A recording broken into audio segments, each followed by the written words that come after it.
Балалар, бүгінгі өтетін оқу қызметіміз сауатташу. Тақырыбы йо дыбысымен әрпімен танысу. Балалар, оқу қызметімізді бастамас бұрын бір-бірімізге жылулық сыйлап, амандасып алайық. Қол ұстасып, қане біз, достасайық бәріміз. Амансың ба күнана, амансың ба жирана, амансың ба достарым, сендерді көрсем қуанам. Қане балалар, айтыңдаршы, қазір бізде жылдың қай мезгілі? Дұрыс айтасыңдар, көктем мезгілі екен.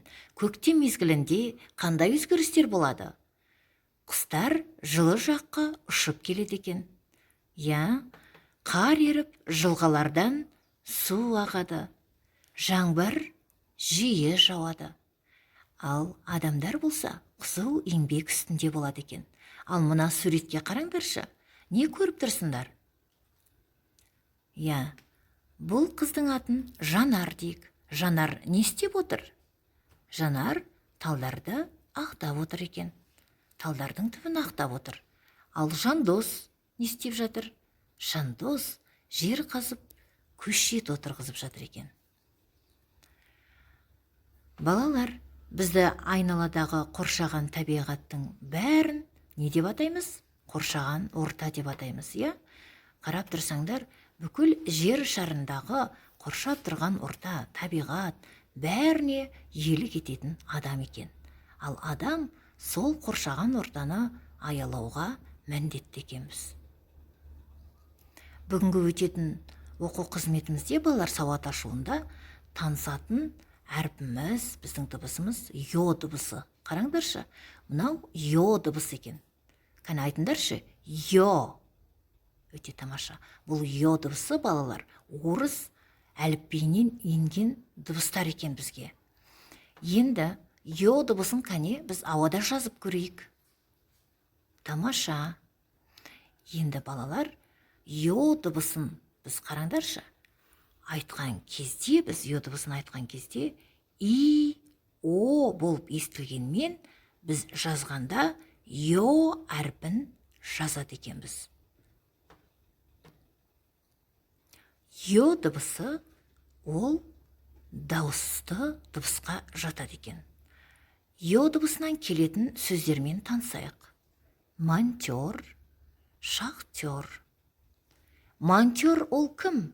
Ол электр құрылғылармен жұмыс істейтін адам. Ал шахтер ол шахтада көмір қазатын адамды шахтер деп атайды екенбіз, балалар. Щетка. Қане айтайық, щетка. Тамаша. Балалар, матрешка деген сөзде де йо дыбысы кездеседі екен. Ендеше мына тақпақты менімен бірге қайталаңдар. Матрешкалар сүйкімді, бірінен бірі аумаған, бояуы сырлы мың түрлі, көрсеңіз көзді жалаған. Ал енді балалар, біз бойымызды сергітіп алайық.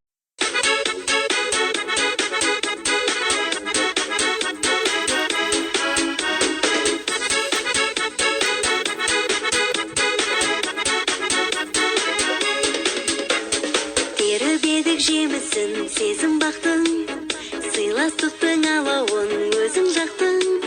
Сенің думан тойының әнін естіп, есігіңді шыдамай өзім қақтым.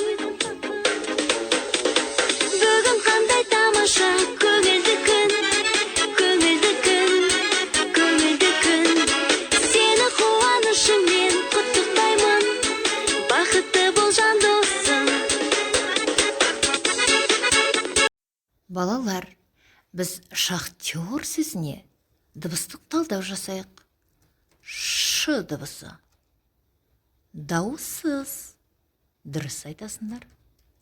А. Дауысты. Х. Дауыссыз дыбыс екен. Т. Дауыссыз дыбыс. Й. Дауысты дыбыс екен. Р дыбысы дауыссыз. Тамаша, балалар. Ал енді осы сөздерді буынға бөліп көрейікші. шахтер, монтер, матрешка. Балалар, сендер білесіңдер, сөзде қанша дауысты дыбыс болса, сонша буын болады. Енді мына буындарды жалғастырыңдаршы. Балық, тамаша. Сағат, тауық, шахтер. Өте тамаша балалар.